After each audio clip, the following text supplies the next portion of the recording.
Chemistry টিউটোরিয়ালে স্বাগতম। আজকে আমরা আলোচনা করব লিটল ড্রপ অফ ওয়াটার।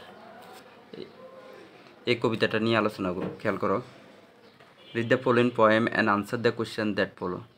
তাহলে কবিতাটা পড়তে হবে, তারপরে এটার উপর ভিত্তি করে যে কোশ্চেনগুলো আছে সেগুলো আমাদেরকে উত্তর করতে হবে। দেখো, লিটল ড্রপ অফ ওয়াটার বলা হচ্ছে যে অল্প অল্প পানি, মানে অল্প অল্প জিনিস। দেখো, little grains of sand. Sand শব্দের অর্থ হচ্ছে বালি, ঠিক আছে? স্যান্ড শব্দের অর্থ হচ্ছে বালি। দেখো, লিটল গ্রেনস, গ্রেনস শব্দের অর্থ হচ্ছে শস্য, GRAINS। গ্রেনস হচ্ছে শস্য। লিটল গ্রেনস অফ স্যান্ড, তাহলে অল্প অল্প বালির মাধ্যমে মেক দ্য মাইটি ওশান, তাহলে বিশাল একটা মহাসাগর তৈরি করে ফেলে। অর্থাৎ অল্প কাজের মাধ্যমে, অল্প ভালো কাজের মাধ্যমে ওটা অনেক বড় বড় ভালো কাজ হয়ে যায়। আবার অল্প অল্প খারাপ কাজের মাধ্যমে কি মানুষ বড় বেশি বিশাল অপরাধ করে ফেলে। তো এটা বলতেছে, দেখো, লিটল গ্রেনস অফ স্যান্ড, অল্প অল্প বালির মাধ্যমে মেক দ্য মাইটি ওশান, এটা বিশাল একটা মহাসাগর তৈরি করে। অ্যান্ড দ্য প্লিজেন্ট ল্যান্ড, এটা দ্বারা সুন্দর একটা ভূমি তৈরি হয়। প্লিজেন্ট ল্যান্ড বলতে একটা সুন্দর একটা দেশের কথা বলছে, সুন্দর একটা সমাজের কথা বলছে।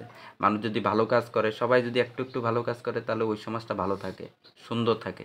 আবার সবাই যদি খারাপ কাজ করে, একটু একটু খারাপ কাজ করে, হ্যাঁ, তাহলে ওই সমাজটা কি পাপে ভরপুর হয়ে যায়। দেখো, সো দ্য লিটল মোমেন্টস বলা হচ্ছে যে অল্প অল্প সময়ের মাধ্যমে, সো দ্য লিটল মোমেন্টস হাম্বল দো দেবী, হ্যাঁ, এই সময়টা অল্প অল্প সময়তে বিশাল একটা সময় তৈরি হবে। মেক দ্য মাইটি এজেস বলা হচ্ছে যে এটা অনন্তকাল সৃষ্টি হবে, যেটার কোনো শেষ নাই। এর জন্য বলতেছে মেক দ্য মাইটি এজেস, মানে যে সময়ের কোনো শেষ নেই। অফ ইটার্নিটি, ইটার্নিটি শব্দের অর্থ হচ্ছে চিরস্থায়ী, যে সময় শেষ নাই। ইটার্নিটি আমরা লিখে ফেলি, ইটার্নিটি শব্দের অর্থ হচ্ছে চিরস্থায়ী। ইটার্নিটি, চিরস্থায়ী।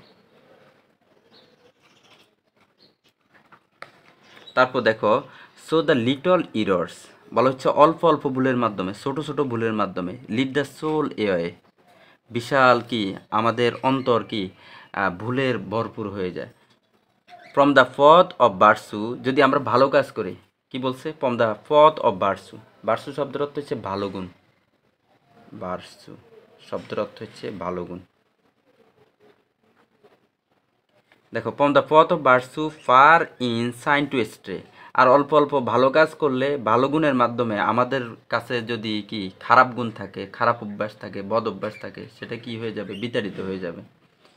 এরপর বলছে লিটল ডিডস অফ কাইন্ডনেস, আমরা যদি কাউকে দয়া করি, কেউ একজন একটু সাময়িক ঝামেলা আছে, আমি আমার জায়গা থেকে তাকে হেল্প করি।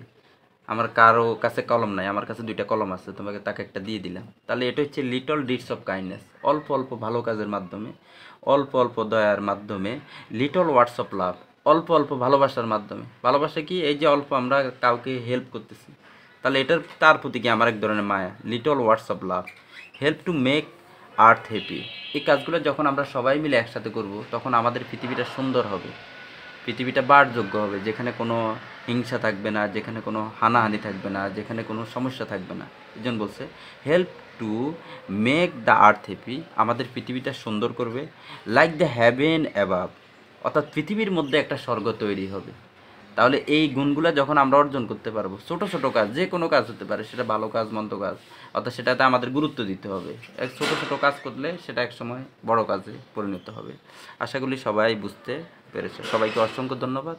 আসসালামু আলাইকুম রহমতুল্লাহ বারকাতুহু।